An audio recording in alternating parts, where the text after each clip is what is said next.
All right, this is Unit 5, Lesson 5, representing exponential decay. 5.1, two other tables. Oh, I forgot to talk about the learning targets. The learning targets for this lesson are: I can explain the meanings of A and B in an equation that represents exponential decay and is written as y equals A times B to the x power. Oh, sorry, can't see that. So, and then the next one, I can find a growth factor from a graph and write an equation to represent exponential decay.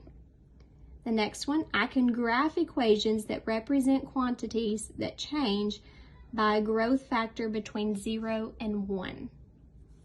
All right, so here we go. Two other tables. Use the pattern you noticed to complete the tables. Show your reasoning. So looking at these two tables, we go from 2.5 to 10, then to 17.5, then to 25. And these are all going by ones until you get here to the 25. So let's see how this is changing. Well, easily you can see that this must be, 7 plus 7.5, because 10 plus 7.5 gives me 17.5. So 2.5 plus 7.5, yes, gives me 10. If you don't know that, you can calculate it. And then 17.5 plus 7.5 does give me 25. But when we get to 25 over here, we really need some sort of expression to give us this, because this would take a long time to try to calculate. So let's look. Here's our x values and here's our y values. And we started off when x was 0, y was 2.5. All right, so let's see if we had 2.5 plus x. Now we're adding 7.5 each time. So if I add it once, you know, it's just plus 1 times 7.5. If I add it 2 times, it would be 2 times 7.5. So whatever this x is, I'm going to multiply it times 7.5, and that helps me come up with the next values. So let's just see. 2.5 plus 1 times 7.5. Yes, that gives me 10, because it would be 7.5 plus 2.5. All right, so let's see. 2 times 7.5 is going to give me 15. Then I add another 2.5. That's going to give me 17.5. So it appears to be working here. So if we do 2.5 plus 4 times 7.5, we would get 32.5. And then plug in 25 for x. It'd be 2.5 plus 25 times 7.5. And you're going to get 190. Check the math and make sure, because I can make mistakes for sure. All right, so let's look at table B. Table B is going from 2.5 to 10, then to 40, then to 160. So remember, this looks like it's not just adding, okay? It looks like it's changing by some factor. So if you don't know, you can always do 160 divided by 40. Well, that's going to be 4. 40 divided by 10 gives me 4. So 40 times 4 is 160. 10 times 4 is 40. And then if we had 2.5 times 4, that is 10. So this looks like it's changing by a common factor of 4. All right, so remember, when x is 0, y is 2.5. So we have our 2.5, oops, it looks like 2 times 5, sorry. 2.5 times this, if it's changing by a common factor, remember it's exponential. So 2.5 times our common factor, which is 4, and whatever the exponent is going to be depends on our x value. So we would raise it to the x power. So let's just check it and see if it works. 2.5 times 4 to the 0 power. Well, 4 to the 0 power is 1 times 2.5 gives us 2.5. 2.5 times 4 to the first power. 4 times 2.5 is 10. 2.5 times 4 squared to the second power. 4 times 4 is 16 times 2.5 is going to give us 40. And so on. So this does appear that this expression here is going to work. So if we times 4 again, this should be 160 times 4, or 2.5 times 4 to the fourth power is going to give us 640. And then 2.5 times 4 to the 25th power, we're just going to write the expression 2.5 times 4 to the 25th power. We will just write that expression there. Okay. Let's look at 5.2, the algae bloom. In order to control an algae bloom in a lake, scientists introduce some treatment products. Once the treatment begins, the area covered by algae A in square yards is given by the equation A equals 240 times 1/3 to the t power. Time t is measured in weeks. So number 1, in the equation, what does 240 tell us about the algae? Well, remember, this number here is our initial amount. So 240 is our initial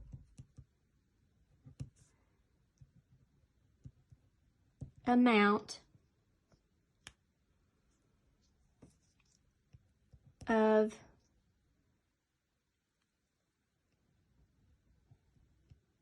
algae in square yards.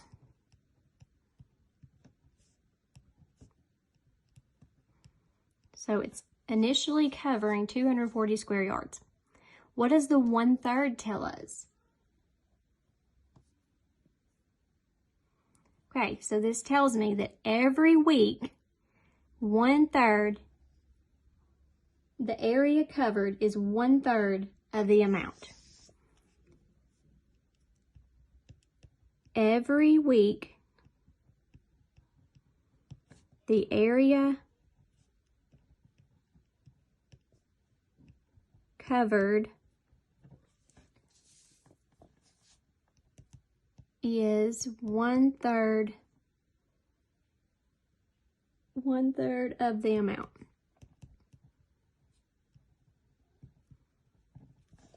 All right, let's look at number 2. Create a graph to represent A equals 240 times 1/3 to the t power when t is 0, 1, 2, 3, and 4. Think carefully about how you choose the scale for the axes. If you get stuck, consider creating a table of values.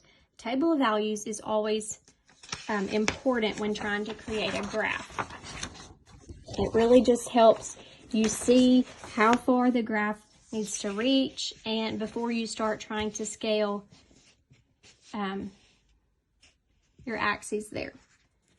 All right, so I'm going to write the equation over here because it's on a different page. A equals 240 times 1/3 to the t power. So let's make a chart. So t is your number of weeks, and we want to do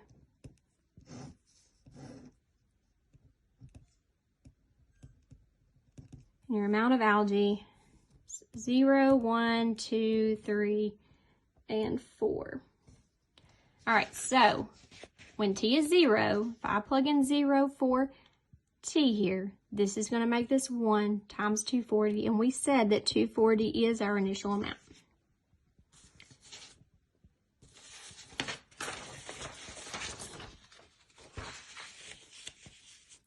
So the next time, if we do 240 times 1/3 to the first power, that's going to be 240 times 1/3, and that's going to be 80.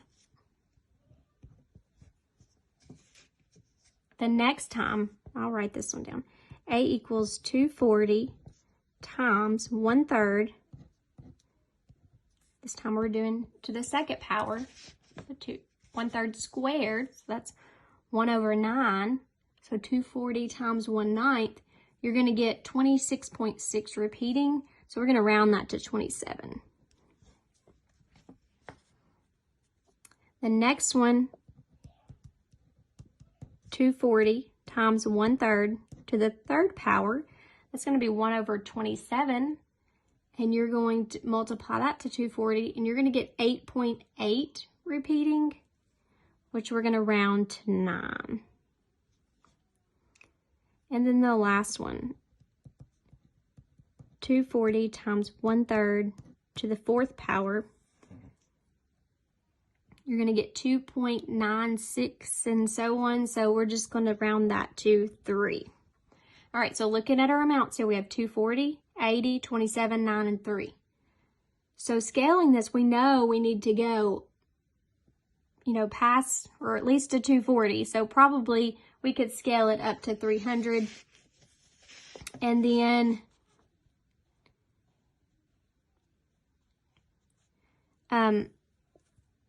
our lowest amount for our y values would be 3. So remember, this is your y values, these are your x values. So your number of weeks is going to go on bottom, and then your number of algae, or the amount of algae, is going to be your y values. So let's see if we just go by 20s. 20, 40, 60, 81. 20, 40, 60, 82. 20, 40, 60, 80. Yeah, that works. All right, and that's your amount of algae in square yards. Let me write that over here. Amount of algae in square yards.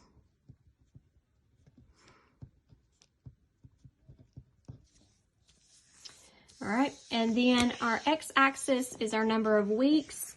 So we can do, we just have to go,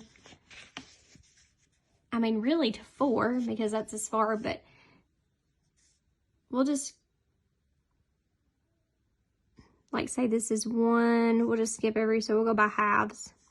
So that would be 1, 1.52, 2.25, 2.53, 3.54, 4.55, 5.56, 6.57, 7.5, and 8. And now we have to plot our points. So we have 0 to 40. So here's 200, 20, 40. So right there. Then we have 180. So here's 1, 20, 40, 60, 80. Those are pretty easy since they're right on the spot.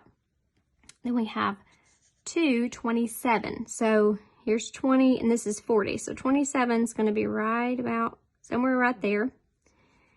And then we have 3 and 9. So 3, this is 20. So 9's going to be, 10 would be halfway. So 9's right around half there. And then 4 and 3. So here's 4, and so 3 is going to be very, very close to the x-axis there. So that is the table graphed.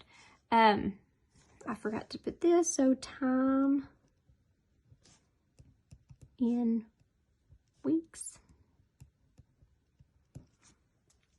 Okay.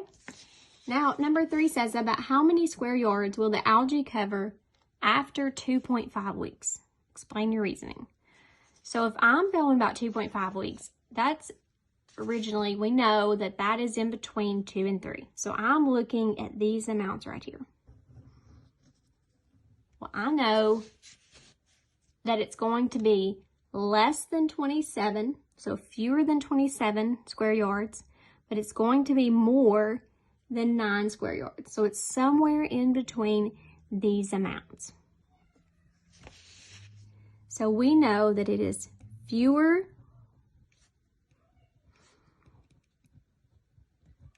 than 27, but more than 9.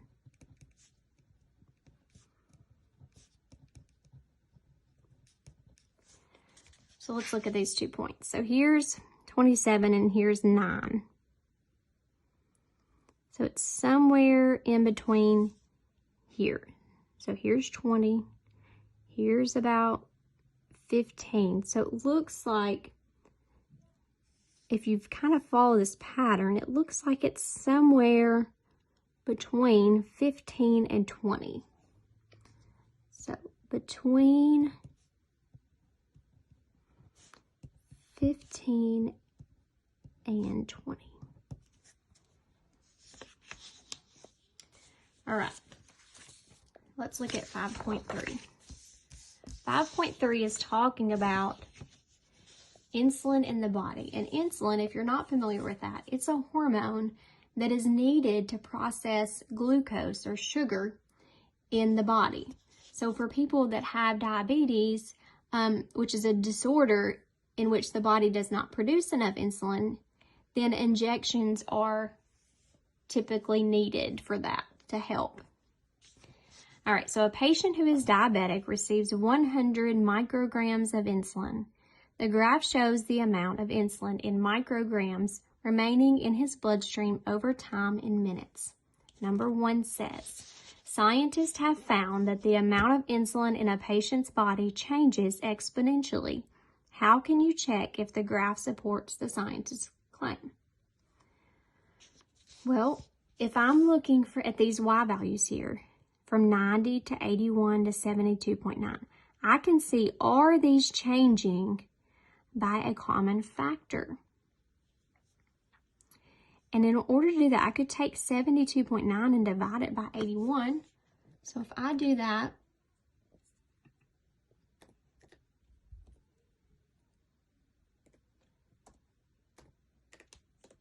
I get 0.9, which is 9/10. All right, so now I'm going to take 81 and divide by 90. And I get the same factor. I get 9/10 again. So it does appear to be changing exponentially. So we can see, we can tell that this is decaying, right? It's decreasing. So it's actually a decay. So see if the fraction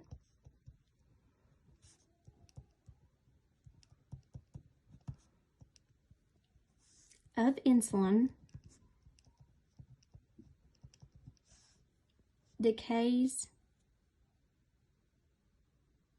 fraction of insulin decay stays the same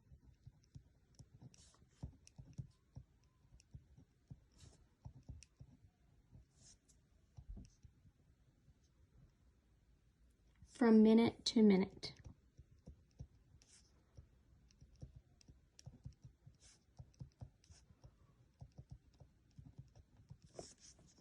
Okay, look at number 2. How much insulin broke down in the first minute? And what fraction of the original insulin is that? So how much insulin broke down in the first minute? 10 micrograms, of insulin broke down in the first minute, because we went from 100 to 90. So 100 down to 90 was 10 micrograms.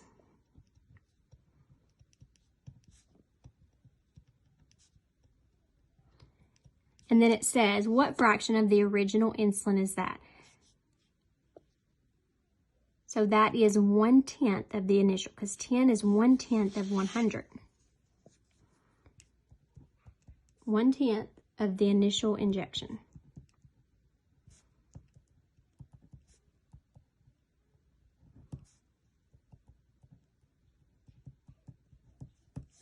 Okay, so let's look at number 3. How much insulin broke down in the second minute? So this was our first minute, and now we're going to the second minute. So 90 to 81 is 9 micrograms. What fraction is 9 of 90? Well, that is 1/10.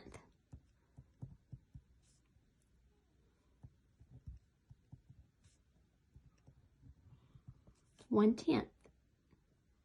Of 1/10 of the insulin amount.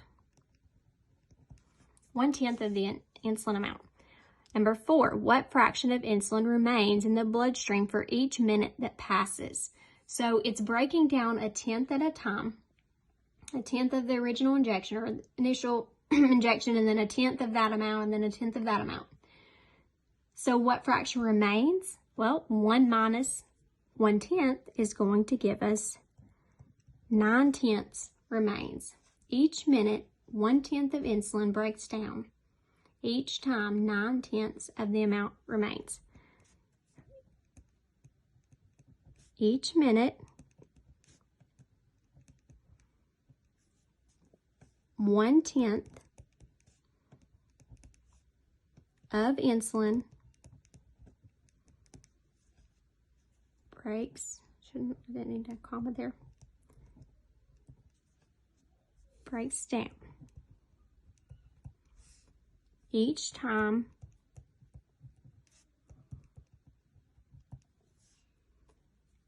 9/10 of the amount remains.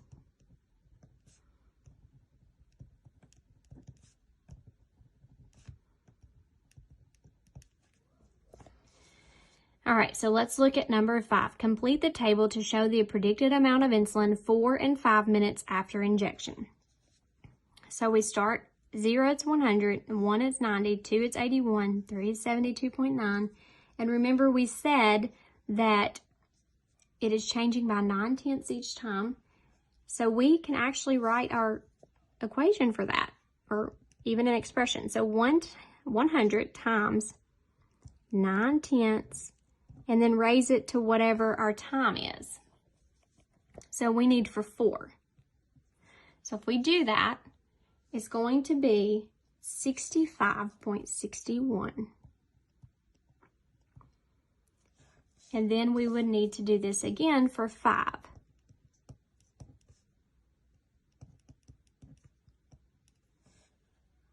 And this would be 59.05. So 100 times 9/10 raised to the 5th power would be 59.05.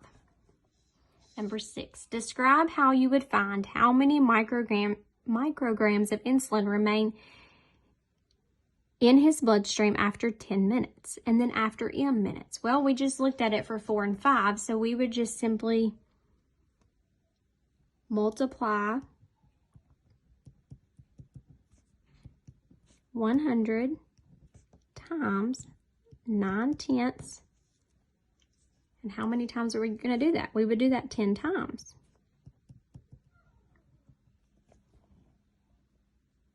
So it would actually be 100 times 9/10 to the 10th power. Then if it's m minutes, it's going to be 100 times 9/10 raised to however many minutes, m minutes in this case. All right, so we're ready to look at the lesson summary.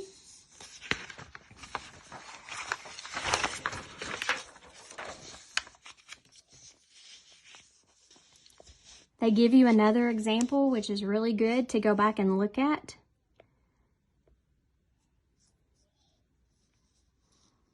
And so basically it was very similar to our last example, and they just go through this and explain it with you. So it's always good to go back and read the summary. Also, remember to go back to the very beginning of the videos, look at those learning targets and see, can you meet those targets? Can you answer those? Can you describe those? That would be very, very good to make sure you can do that. So this completes lesson 5.